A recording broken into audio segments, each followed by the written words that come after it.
viewers, I am Tanvi. Welcome to Sterling Academy. So आज हम लोग डिस्कस करेंगे क्लास 9 का ज्योग्राफी का chapter India size and location.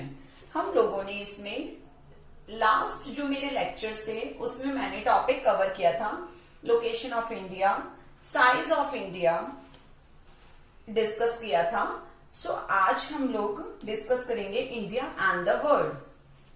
जो मेरे लास्ट जो 2 लेक्चर हैं उसमें आप लोग प्लीज बड़े इंटरेस्टिंग हैं, उसमें ज्यादा राइट डाउन करने की जरूरत नहीं है।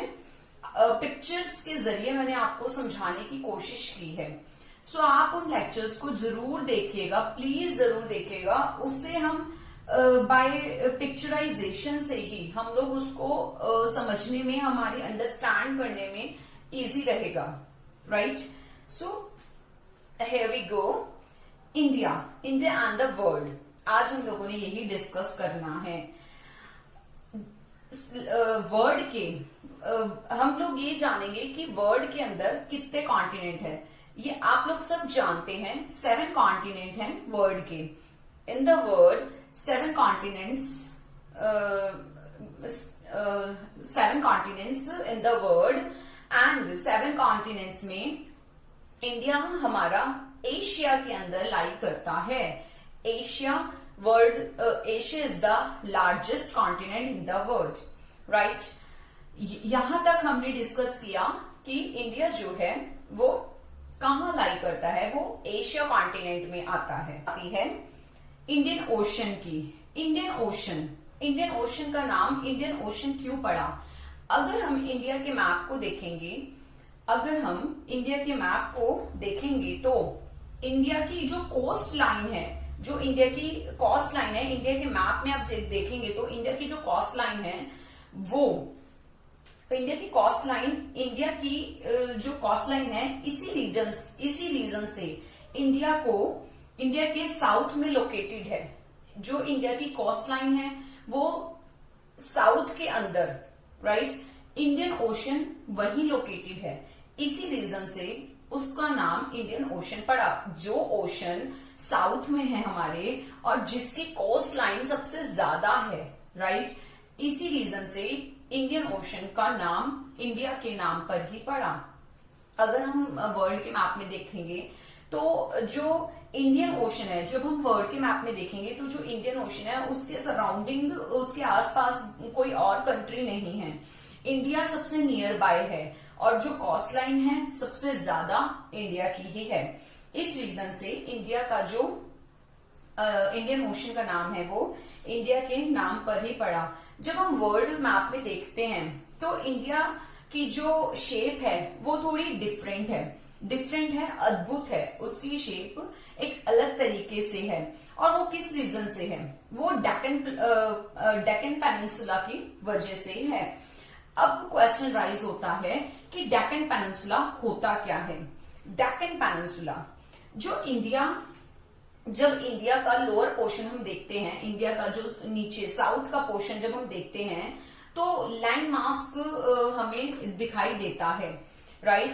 और ये जो लैंड मास्क है ये 3 ओशन से घिरा हुआ है, राइट। साउथ ईस्ट में बे ऑफ बंगाल, साउथ वेस्ट में हमारा अरेबियन सी और नीचे जो है साउथ में बिल्कुल हमारा है इंडियन ओशन।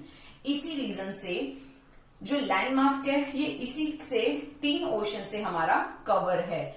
ये जो लैंड मास्क है इसी को डेक्कन पेनिनसुला बोला जाता है। इस डेक्कन पेनिनसुला में ये जो डेक्कन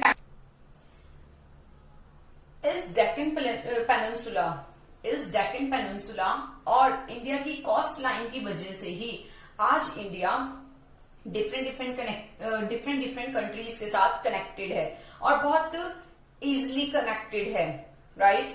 सो हम लोग जब वर्ल्ड के मैप में देखते हैं तब हमें क्या पता लगता है? जो इंडिया का वेस्ट कोस्ट एरिया है उसके साथ वो किसके साथ कनेक्टेड है? वो यूरोप कंट्री के साथ, अफ्रीका कंट्री के साथ और वेस्ट एशिया कंट्री के साथ कनेक्टेड है। और अगर हम ईस्ट कोस्ट एरिया देखते हैं तो वो ईस्ट एशिया और साउथ ईस्ट एशिया के साथ वेल कनेक्टेड है। यही रीजन है कि जो इंडिया है वो एक डिफरेंट छवि, एक डिफरेंट जो इमेज है वो वर्ल्ड के मैप में एक स्थापित करता है।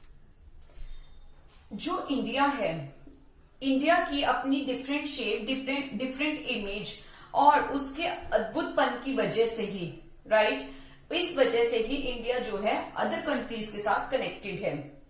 इंडिया जो है वो बात अलग है कि जो इंडिया है वो लैंड रूट्स की वजह से ज्यादा कनेक्टेड है और जो मैरिटाइम, जो समुद्री एरिया है, जो ओशनिक एरिया है, वहां से कम कनेक्टेड था।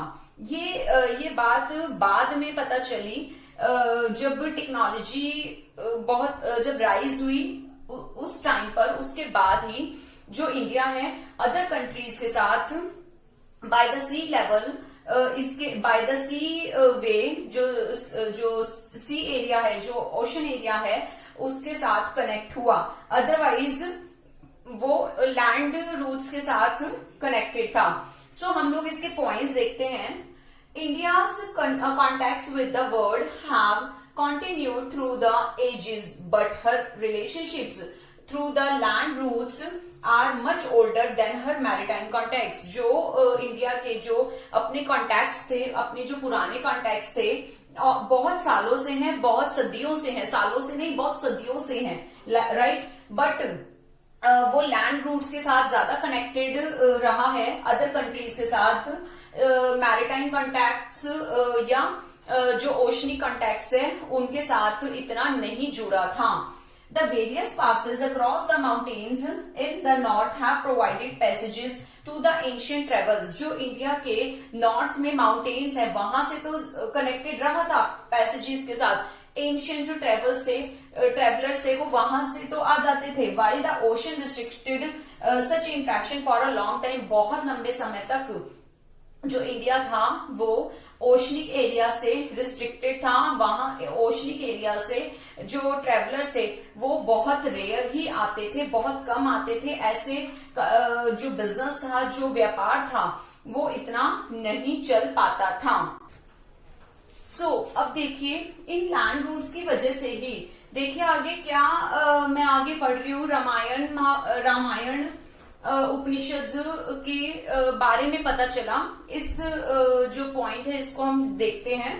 These routes have contributed in the exchange of ideas and commodities. Since ancient times, the ideas of the Upanishad and Ramayana, stories of Panchtantra, India decimal system and Indian spices, other merchandise were taken from India to the different countries. इसी land roots की वजह से India के जो उपनिषद थे, उन उपनिषद के ideas थे, रामायण के आइडिया, पंचतंत्र की कहानियां, जो डेसिमल सिस्टम था, यहाँ तक कि जो इंडियन की स्पाइसेस भी थी, उसके मसाले भी थे, वो अदर कंट्री में इन्फ्लुएंस करने लगे। यही सिर्फ नहीं था कि जो अदर कंट्रीज के जो आइडियाज थे, कमोडिटीज थे, यही नहीं था कि इंडिया की आइडियाज और कमोडिटीज अदर कंट्रीज में इन्फ्लुएंस डाल रहे थे। यहाँ ये भी था कि अदर कंट्रीज के जो आइडियाज थे, जो कमोडिटीज थी, वो इंडिया में भी इन्फ्लुएंस कर रही थी, वो इंडिया पे भी इफेक्ट डाल रही थी। फॉर एग्जाम्पल ग्रीस का लेकर चले हम, तो ग्रीस का जो कल्चर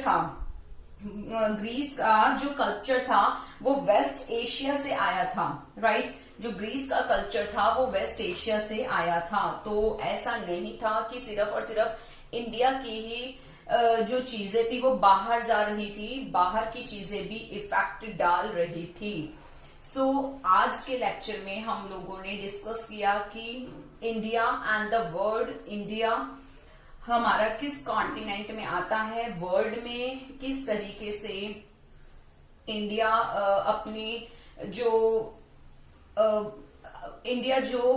वर्ल्ड में किस तरीके से अपने रिलेशंस बना रखे हैं अदर कंट्रीज के साथ, और अदर कंट्रीज भी किस तरीके से इंडिया के साथ कनेक्टेड है।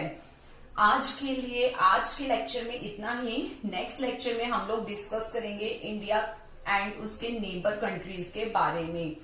इसके जो पहले लेक्चर है मैं आपको पहले भी बता चुकी हूँ कि वो बहुत ज्यादा इंटरेस्टिंग है, बड़े पिक्चराइज हैं, उसको प्लीज देखना ना भूलिएगा। मेरे चैनल पे जाकर आप प्लेलिस्ट में जाके 9th क्लास के ज्योग्राफी के फर्स्ट चैप्टर को आप देख सकते हैं। और अगर आपको नहीं मिलता तो मैं अपने डिस्क्रिप्शन बॉक्स में नीचे लिंक जो है कॉपी कर दूंगी, वहां सेव कर दूंगी, तो आप वहां से भी उसे देख सकते हैं। सो व्यूअर्स, आज के लिए इतना ही। मेरे चैनल को लाइक करें, शेयर करें, सब्सक्राइब करें। Thank you.